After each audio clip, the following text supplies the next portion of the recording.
ஜாய நமக. முருகா சரணம். ஓம் ஜெய் சாய்ராம். அத்தியாயம் 8. மானிட பிறவியின் சிறப்பு. சாய்பாபா உணவு பிச்சை எடுத்தல். மாயாஜாபாவின் சேவை. சாய்பாபாவின் படுக்கை. குசால் சந்திடம் அவருக்கு உள்ள பிரேமை. இப்போது முந்தைய அத்தியாயத்தில் குறிப்பிட்டுள்ளபடியே மனித வாழ்க்கையின் முக்கியத்துவத்தை பற்றி ஏமபந்த் பலம்பட கூறிய பின்பு சாய்பாபா அவரது உணவை எங்கனம் இறந்தார், எவ்வாறு பாயாஜாபி அவருக்கு சேவை செய்தார், எவ்வாறு அவர் மசூதியில் தத்தாயா கோதே பாட்டிலுடனும் மகள் சாபாபதியுடனும் உறங்கினார், எவ்வாறு ராகாதாவை சேர்ந்த குசால் சந்தை விரும்பினார் என்பவைகளை விளக்கிச் சொல்கிறார். மானிட பிறவியின் சிறப்பு. வியக்கத்தகு பிரபஞ்சத்தில் கடவுள் பல கோடிக்கணக்கான இந்து சாஸ்திர கணக்குப்படி 84 லட்சம் விதமான மோட்சம், நரகம், நிலம், கடல், வானம், இடைப்பகுதிகள் ஆகியவைகளை ஆக்கிரமித்து கொண்டிருக்கும் ஜீவராசிகளை மனிதர்கள், மிருகங்கள், பூச்சிகள், தேவர்கள், உபதேவதைகள் உட்பட சிருஷ்டி செய்திருக்கிறார். எவருடைய புண்ணியங்கள் மேம்படுகிறதோ அவர்கள் தங்களின் செய்கைகளின் பலன்களை மகிழ்ந்து அனுபவிக்கும் தோறும் மோட்சத்துக்கு சென்று வாழ்கிறார்கள். அது முடிந்த பிறகு அவர்கள் கீழே இறங்கி வருகிறார்கள். தீமைகள், பாவங்கள் அதிகமுள்ள ஆத்மாக்களோ நரகத்துக்கு சென்று தாங்கள் தகுதி உள்ளதோறும் தங்கள் தீவினைகளின் பலன்களை அனுபவித்து அவதி உறுகிறார்கள். நல்வினை தீவினை இரண்டும் சம அளவாய் இருப்பின் அவர்கள் மீண்டும் இவ்வுலகில் பிறக்கின்றனர். தங்களது சுயமான முக்திக்கு உழைக்கும் முயற்சிக்கு மீண்டும் ஒரு வாய்ப்பு தரப்படுகிறார்கள். முடிவாக தமது நல்வினை தீவினை ரெண்டுமே முழுமையாக அகற்றப்படும் போது அவர்கள் சுதந்திரம் அடைந்து விடுவிக்கப்பட்டவர்களாகிறார்கள். இரத்தின சுருக்கமாக உரைத்தால் அவர்களின் செய்கைகளுக்கும் நுண்ணறிவு மன பண்பாட்டுக்கேற்ப பிறவிகளை பெறுகிறார்கள். மானிட உடம்பின் தனிச்சிறப்பு. நாம் அனைவரும் அறிந்தபடியாக சர்வ ஜீவ ராசிகளுக்கும் 4 விஷயங்கள் பொதுவானதாகும். அதாவது உணவு, உறக்கம், பயம், புணர்ச்சி முதலியவை ஆகும். மனிதனுடைய விஷயத்தில் அவன் ஒரு சிறப்பான சாமர்த்தியத்துடன் இயற்கையாகவே ஆக்கப்பட்டிருக்கிறான். அதாவது மற்ற எல்லா பிறப்பாலும் அடையப்பட இயலாத ஞானத்தின் மூலம் அவன் கடவுள் காட்சியை பெறலாம். இக்காரணத்துக்காகவே தேவர்கள் மனிதனது உரிமையை நிலைமையை குறித்து பொறாமைப்படுகிறார்கள். தங்கள் முடிவான விடுதலையை பெறுவதற்காக மானிடர்களாய் பிறப்பதற்கு ஆவல் கொள்கிறார்கள். கேவலமான அழுக்கு, சளி, கோழை, அசுத்தம் இவைகளால் நிரம்பியதும் தேய்வு, நோய், மரணம் ஆகியவற்றுக்கு காரணமாய் உள்ளதுமான இம்மனித உடம்பை விட கேவலமானது எதுவும் இல்லை என்று சிலர் கூறுகின்றனர். இது ஓரளவுக்கு உண்மை என்பதில் ஐயமில்லை. இவ்வாறான குறைகளை இருப்பினும் இம்மனித உடம்பின் சிறப்பான மதிப்பு யாதெனில் ஞானத்தை அடைய மனிதனுக்கு ஆற்றல் இருக்கிறது என்பதேயாம். மனித உடம்பினால் மட்டுமே அல்லது அதன் பொருட்டே அழியக்கூடிய நிலையில்லாத உடம்பின் தன்மையை பற்றியும் இவ்வுலகத்தை பற்றியும் புலன் இன்பங்களின் மீது வெறுப்பையும் நித்திய அந்நித்திய வஸ்துக்களை பகுத்தறியும் விவேகத்தையும் இங்கனமாக அதன் மூலம் கடவுள் காட்சியையும் ஒருவன் எய்த இயலுகிறது. அதன் அசுத்த தன்மைக்காக நாம் உடம்பை புறக்கணித்தோமானால் கடவுள் காட்சியை பெறும் வாய்ப்பை இழக்கிறோம். அதையே சீராட்டி புலன் இன்பங்களின் பின்னால் ஓடுவோமேயானால் அது விலை மதிப்பற்றதாகையால் நாம் நரகிடை வீழ்வோம். எனவே நாம் பின்பற்ற வேண்டிய ஒழுங்கான நெறிமுறையானது பின்வருமாறு. உடம்பை புறக்கணிக்கவோ விரும்பி செல்லமாக பராமரிக்கவோ கூடாது. ஆனால் முறையாக பராமரிக்க வேண்டும். குதிரையில் சவாரி செய்யும் ஒரு வழிப்பயணி தான் போகும் இடத்தை அடைந்து வீடு திரும்பும் வரைக்கும் தனது குதிரையை எவ்வாறு பராமரிக்கிறானோ அதை ஒப்ப இவ்வுடம்பை பராமரிக்க வேண்டும். இவ்வுடம்பு இவ்விதமாக எப்போதும் வாழ்க்கையின் உயர் நோக்கமான கடவுள் காட்சி அல்லது ஆத்மானுபூதியை அடையவே உபயோகப்படுத்தப்பட வேண்டும். பல்வேறு ஜீவராசிகளையும் கடவுள் படைத்தார் எனினும் அவைகளில் எதுவும் அவர் தம் வேலையை அறிந்து பாராட்ட இயலாததானால் அவர் திருப்தி அடையவில்லை. எனவே அவர் ஒரு சிறப்பான சாமர்த்தியமுள்ள ஜந்துவாக மனிதனை படைக்க வேண்டியதாயிற்று. ஞானம் என்னும் சிறந்த வரத்தையும் அளித்தார். அவரின் லீலையையும் அற்புதமான வேலையையும் சாதுரியத்தையும் மனிதன் பாராட்ட இயன்றபோது அவர் பெரிதும் மகிழ்ந்து திருப்தி அடைந்தார். ஸ்ரீமத் பாகவதம். இம்மானிட தேகம் எடுத்தது உண்மையிலே நல்ல அதிர்ஷ்டமாகும். அந்தணர் குலத்தில் உதிப்பது அதை காட்டிலும் நட்பேருடையது. அதை காட்டிலும் மிகச் சிறப்பான அதிர்ஷ்டமானது சாய்பாபாவின் பாதங்களில் தஞ்சமடைந்து சரணாகதி அடையும் வாய்ப்பை பெற்றதே ஆகும். மனிதனின் முயற்சி. மனித வாழ்க்கை எவ்வளவு அருமையானதென்று உணர்ந்து மரணம் உறுதி என்று அறிந்து அது எத்தருணத்திலும் நம்மை பற்றும் என்று அறிந்து நமது வாழ்க்கையின் குறிக்கோளை எய்த நாம் எப்போதும் விழிப்பாய் இருக்க வேண்டும். சிறிது அளவு காலம் தாழ்த்தக்கூடாது. ஆகையால் நமது குறிக்கோளை அடைய கூடியவரை விரைவாக செயல்பட வேண்டும். அதாவது மனைவியை இழந்தவன் மறுமணம் புரிந்து கொண்டுள்ள மிகுதியான அக்கறை போன்றும் காணாமல் போன தன் மகனை அரசன் சல்லடை போட்டு தேடுவதை போன்றும் இருக்க வேண்டும். எனவே நமது இலக்கை எய்த நம்மிடத்தில் உள்ள முழு ஊக்கத்துடனும் வேகத்துடனும் நாம் பாடுபட வேண்டும். அதாவது தன்னை உணர்தல், தமது சோம்பேறித்தனத்தை அகற்றிவிட்டு தூக்கத்தை களைந்து அல்லும் பகலும் ஆத்ம ஞானம் செய்தல் வேண்டும்.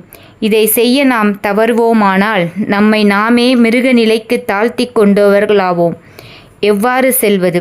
கடவுள் காட்சியை நாமே எய்த தகமையுள்ள ஞானி, முனிவர் அல்லது சத்குரு ஆகிய இவர்களை அணுகுவதே நமது குறிக்கோளை அடைய மிகச் சிறந்த பயன் அளிக்கக்கூடியதும் துரிதமான வழியாகும். மத பிரச்சாரங்களை கேட்டும் மத நூல்களை கற்றும் அடைய முடியாதவைகளை அம்மதிப்புமிக்க ஆத்மாக்களின் கூட்டுருவால் பெறலாம். சூரியன் மட்டுமே கொடுக்கும் ஒளியை மற்ற எல்லா நட்சத்திரங்களும் சேர்ந்தாலும் கொடுக்க இயலாததை போன்றே புனித நூல்கள் அனைத்தும் மத பிரச்சாரங்கள் அனைத்தும் சேர்ந்து கொடுக்க இயலாத ஆத்ம விவேகத்தை சத்குரு நமக்கு அளிக்கிறார். அவரின் அசைவுகளும் சாதாரண பேச்சும் நமக்கு மௌன உபதேசத்தை நல்குகின்றது. மன்னித்தல், அடக்கமுடைமை, அவாயின்மை, தர்மம், உதார குணம், மனம், மெய் இவற்றின் கட்டுப்பாடு, அகங்காரமற்ற தன்மை முதலிய நட்பண்புகள் எல்லாம் அத்தகைய தூய புனிதமான கூட்டுறவால் பயிற்சிக்கப்பட்டு அடியார்களால் அனுசரிக்கப்படுகின்றன. இது அவர்களது மனதை ஒழுங்குபடுத்தி மனதை ஒளிப்படுத்தி ஞானத்தை நல்கி தன்னை உணர செய்கிறது. சாய்பாபா அத்தகைய முன்னேற்றத்தை அருளும் ஞானி அல்லது சத்குரு ஆவார். பக்ரியை போன்று அவர் நடித்தாலும் எப்போதும் ஆத்மாவிலே முற்றிலும் தன்வயப்பட்டிருந்தார். கடவுள் அல்லது தெய்வத்தன்மையை சர்வ ஜீவராசிகளுக்கும் கண்டு அவைகளை அவர் எப்போதும் அன்பு செய்தார். இன்பங்களால் அவர் உயரவும் இல்லை, துரதிர்ஷ்டங்களால் தாழ்ச்சியுறவும் இல்லை. அரசனும் ஆண்டியும் அவருக்கு ஒன்றே. எவருடைய கடைக்கண் பார்வை பிச்சைக்காரனையும் அரசனாக்க வல்லதோ அவர் ஸ்ரீயடியில் வீட்டுக்கு வீடு சென்று உணவை யாசிப்பது வழக்கம். அதை அவர் எப்படி செய்தார் என்பதை தற்போது கவனிப்போம். பாபா உணவை இறைத்தல். பாபா எந்த ஸ்ரீயடி மக்களின் வீடுகள் முன்னர் ஒரு பிச்சைக்காரனைப் போல் நின்று, ஓ லாசி அம்மா, ஒரு ரொட்டி துண்டு கொடு என்று கூவி அப்பிச்சையை ஏற்க தம் திருக்கரங்களை நீட்டி அருளினாரோ அவர்கள் ஆசீர்வதிக்கப்பட்டவர்கள்.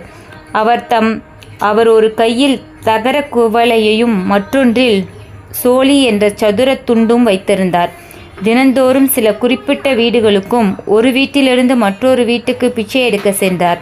திரவ ஆகாரமான சூப், காய்கறிகள், பால், மோர் முதலியவற்றை தகர குவளையிலும், சோறு, ரொட்டி முதலிய திடப்பொருட்களை துண்டிலும் வாங்கி கொண்டார்.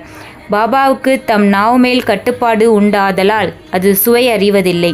எனவே பல்வேறு பொருட்களை ஒன்று கூட்டிய ருசியை எங்கனம் அவர் பொருட்படுத்த முடியும்? துண்டிலும் தகர குவளையிலும் கொண்டு வரப்பட்ட எல்லா உணவுப் பொருட்களும் ஒன்று கலக்கப்பட்டு பாபாவால் அவர் மனம் நிறைவெய்தும் வண்ணம் பகிர்ந்து உட்கொள்ளப்பட்டது. சில குறிப்பிட்ட பதார்த்தங்கள் சுவையானதாகவோ மாறாகவோ இருப்பினும் பாபா தமது நாக்கு முழுவதும் சுவை உணர்வையே இழந்துவிட்டதைப் போல கவனிப்பதே இல்லை. பாபா மதியம் வரை பிச்சை எடுத்தார். ஆனால் பிச்சை எடுப்பது மிகவும் நியதி இல்லாதாய் இருந்தது. சில நாட்களில் சில சுற்றுகளே சென்றார். சில நாட்களில் பகல் 12 மணி வரையும் எடுத்தார். இவ்வாறு சேர்க்கப்பட்ட உணவு ஒரு சட்டியில் கொட்டப்பட்டது.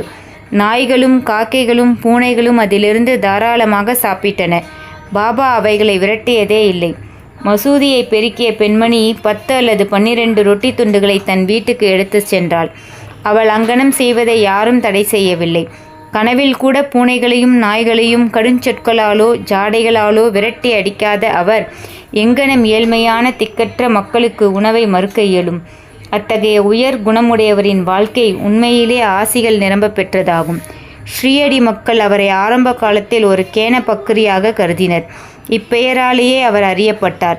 இறந்த பிச்சையான சில ரொட்டி துண்டுகளை உண்டு வாழ்ந்த அவர் எங்கனம் மதிக்கப்பட்டு மரியாதை செய்யப்பட முடியும்? ஆனால் இந்த பக்கிரியோ உள்ளத்திலும் கையிலும் மிகவும் தாராளமானவராகவும் அவா அற்றவராகவும் தர்ம சிந்தனையுடையவராகவும் இருந்தார். ஸ்தரமில்லாதவராயும் இருப்பு கொள்ளாதவராயும் புறத்தில் தோன்றினாலும் அகத்தில் உறுதி உள்ளவராயும் நிதானமுள்ளவராயும் இருந்தார். அவருடைய வழியோ அறிவு கெட்டாதது. எனினும் அச்சிறு கிராமத்தில் கூட அன்பும் ஆசீர்வாதமும் உள்ள சிலர் பாபாவை பரமாத்மா என்றே உணர்ந்து மதித்தனர். அப்படிப்பட்ட ஒரு நிகழ்ச்சி கீழே தரப்பட்டு உள்ளது. பாயா ஜாபாபாயின் உன்னத சேவை. தத்தாயே கோத்தே பட்டேலின் தாயார் பாயா ஜபாபாயி ஆவார். அவர் தினந்தோறும் மதியம் ரொட்டியும் காய்கறிகளும் அடங்கிய கூடையை தன் தலையில் வைத்துக்கொண்டு காடுகளுக்கு போவது வழக்கம். புதர் பூண்டுகளில் பல மைல் கணக்கில் அவ்வம்மையார் அலைந்து திரிந்து கேன பக்கிரியை கண்டுபிடித்து அவர் பாதத்தில் விழுந்து அடக்கமாகவும் அசைவில்லாமலும் தியானத்தில் அமர்ந்திருக்கும் அவர் முன்னர் இலையை விரித்து ரொட்டி காய்கறிகளை மற்ற உணவுப் பொருட்கள் முதலியவற்றை அதன் மேல் வைத்து அவரை பலவந்தமாக உண்பித்தார். பாயா ஜாபாயின் நம்பிக்கையும் சேவையும் வியக்கத்தக்கதாகும். ஒவ்வொரு நாளும் அவர் காற்றில் மதிய வேளையில் அலைந்து திரிந்து உணவை உண்ணும்படி பாபாவை வற்புறுத்தினார். அவருடைய சேவை, உபாசனை, தவம் என்று எவ்வித பெயரிட்டு நாம் அதை அழைத்தாலும் இறுதி மூச்சு வரையிலும் பாபா அதனை மறுக்கவில்லை. அவர் செய்த சேவையை முழுமையும் ஞாபகப்படுத்தி கொண்ட பாபா அவரது மகனுக்கு அபாரமான அளவுக்கு உதவி செய்தார். தாய்க்கும் மகனுக்கும் அவர்களது கடவுளான பக்ரியின் மீது பெரும் அளவுக்கு நம்பிக்கை இருந்தது. பாபா அவர்களிடம் அடிக்கடி ஆண்டித்தனமே உண்மையான பிரபுத்தன்மையாகும், ஏனெனில் அது எப்போதும் நிலைத்திருக்கிறது. புகழ்பெற்ற பிரபுத்தன்மையெல்லாம் செல்வமெல்லாம் நிலையற்றவை என்று கூறுவார். சில ஆண்டுகளுக்கு பின்னால் பாபா காட்டுக்கு போவதை விட்டுவிட்டு கிராமத்தில் வசிக்கத் தொடங்கினார். தமது உணவை மசூதியிலேயே உட்கொள்ளத் தொடங்கினார். அதிலிருந்து பாயாஜாபாயின் காடுகளில் சுற்றி அலையும் தொந்தரவுகள் முற்று பெற்றன. மூவரின் படுக்கையிடம். எவர்களின் உள்ளத்தில் வாசுதேவர் உரைகிறாரோ அந்த ஞானிகள் எப்போதும் ஆசீர்வதிக்கப்பட்டவர்கள். அத்தகைய ஞானிகளின் கூட்டுறவை பெறும் அதிர்ஷ்டமுடைய பக்தர்கள் ஆசீர்வதிக்கப்பட்டவர்கள். தத்தாத்திய கோத்தே பாட்டில் மகள்சபதி என்ற அத்தகையதான இரு அதிர்ஷ்டசாலிகள் சாய்பாபாவின் கூட்டுறவை சமமாக பங்கிட்டு கொண்டனர். பாபாவும் அவர்கள் இருவரையும் சமமாக நேசித்தார். இம்மூவரும் தங்கள் தலைகள் கிழக்கு மேற்கு வடக்கு நோக்கி இருக்கும்படியும் தங்கள் கால்கள் எல்லாம் சந்திக்கும்படியும் மசூதியில் தூங்கினர். தங்களது படுக்கையை விரித்து அதன் மீது படுத்துக்கொண்டு பல விஷயங்களை பற்றி அரட்டை அடித்து கொண்டும் வம்பு பேசிக்கொண்டும் நள்ளிரவு நெடுநேரம் வரை படுத்திருப்பர். அவர்களுள் யாருக்காவது தூக்க அடையாளம் தென்பட்டால் மற்றவர்கள் அவரை எழுப்பிவிட வேண்டும். உதாரணமாக, தத்தாயா குரட்டை விடத் தொடங்கினால் பாபா உடனே எழுந்திருந்து பக்கவாட்டில் அவரை அசைத்து தலையை அழுத்தியும், மகள்சபதி அவ்வாறு தூங்கினால் அவரை நெருங்கி கட்டி அணைத்தும் அவரது முதுகை பிடித்துவிட்டும் கால்களை உதைத்தும் எழுப்பி விடுவார். இவ்விதமாக 14 முழு ஆண்டுகளும் பாபாவின் மீதுள்ள அன்பால் தனது வீட்டிலுள்ள பெற்றோரை விட்டுவிட்டு தாத்தியா மசூதியில் தூங்கினார். எத்தனை மகிழ்ச்சியும் மறக்க இயலாதுமான அத்தகைய நாட்கள். அவ்வன்பை எவ்வாறு அளப்பது? பாபாவின் ஆசையை எங்கனம் மதிப்பிடுவது? தனது தந்தை காலமானதும் தாத்தியா குடும்ப பொறுப்பை ஏற்றார். பின்பு தமது வீட்டிலேயே தூங்க ஆரம்பித்தார். ரகாதாவை சேர்ந்த குசால் சந்த், ஷீரடியை சேர்ந்த கன்பத் கோத்தே பாட்டீலை பாபா விரும்பினார். அதற்கு சமமாக ராகாதாவை சேர்ந்த சந்திரபன் சேட் மார்வாடியையும் விரும்பினார். இந்த சேட் காலமான பின்பு அவர் சகோதரர் புத்திரருமான குசால் சந்தை அதற்கு சமமாக அல்லது அதற்கு அதிகமாகவே கூட அன்பு செலுத்தி அல்லும் பகலும் அவர் நல்லதில் கண்ணாய் இருந்தார். சில சமயங்களில் மாட்டு வண்டியிலோ அல்லது குதிரை வண்டியிலோ நண்பர்களுடன் பாபா ராகாதாவுக்கு செல்வார். அக்கிராமத்து மக்கள் பேண்ட் வாத்திய இசையுடன் வந்து கிராமத்தின் நுழைவாயிலில் பாபாவை வரவேற்று அவர் முன்னால் வீழ்ந்து வணங்குவார்கள். பெரும் வியப்பொலியுடனும் விழா கோலத்துடனும் அவர் கிராமத்துக்குள் அழைத்து செல்லப்படுவார். குசால் சந்த் அவரை தன் வீட்டுக்கு அழைத்து சென்று வசதியாக ஆசனத்தில் அமர்த்தி நல்ல உணவளிப்பார். பின்னர் அவர்கள் சரளமாகவும் மகிழ்ச்சியுடனும் சிறிது நேரம் உரையாடிய பின் இருக்கும் மகிழ்ச்சியும் ஆசியும் நல்கிவிட்டு பாபா ஷீரடிக்கு திரும்புவார். தெற்கே ராகாதாவுக்கும் வடக்கே நீம்காவனுக்கும் இடையே சரியான மைய பகுதியில் ஷீரடி அமைந்துள்ளது. இந்த இடங்களுக்கு அப்பால் பாபா தமது வாழ்நாளில் சென்றதில்லை. அவர் எவ்வித ரயில் வண்டியையும் பார்த்ததோ பிரயாணம் செய்ததோ கிடையாது. எனினும் எல்லா வண்டிகள் வரும் புறப்படும் நேரங்களை எல்லாம் மிகச் சரியாகவே பாபாவுக்கு தெரியும். தாங்கள் பாபாவிடம் விடை பெற்று கொண்டபோது அவரின் அறிவுரைகளின்படி நடந்தவர்கள் நன்மை அடைந்தனர். அதை மதிக்காதவர்கள் பலவித துர்சம்பவங்களுக்கும் விபத்துக்கும் உள்ளானார்கள். இதை பற்றியும் இன்னும் பல நிகழ்ச்சிகள் குறித்தும் அடுத்த அத்தியாயத்தில் காண்போம். குறிப்பு: இவ்வத்தியாயத்தின் முடிவில் கொடுக்கப்பட்ட நிகழ்ச்சி குசால் சந்த் மீது பாபா செலுத்திய அன்பையும் அவர் ஒரு நாள் மாலை காகா சாபெக் தீட்சத்தை ராகாதாவுக்கு சென்று குசால் சந்தை அழைத்து வரும்படி கூறியதும் அத்தருணத்திலே குசால் சந்தின் மதிய தூக்கத்தில் கனவில் தோன்றி ஷீரடிக்கு வரும்படி கூறியதும் இங்கு விவரிக்கப்படவில்லை. காரணம் பின்வரும் 30ஆம் அத்தியாயத்தில் அது விவரிக்கப்பட்டிருக்கிறது. ஸ்ரீ சாயியை பணிக. அனைவருக்கும் சாந்தி நிலவட்டும்.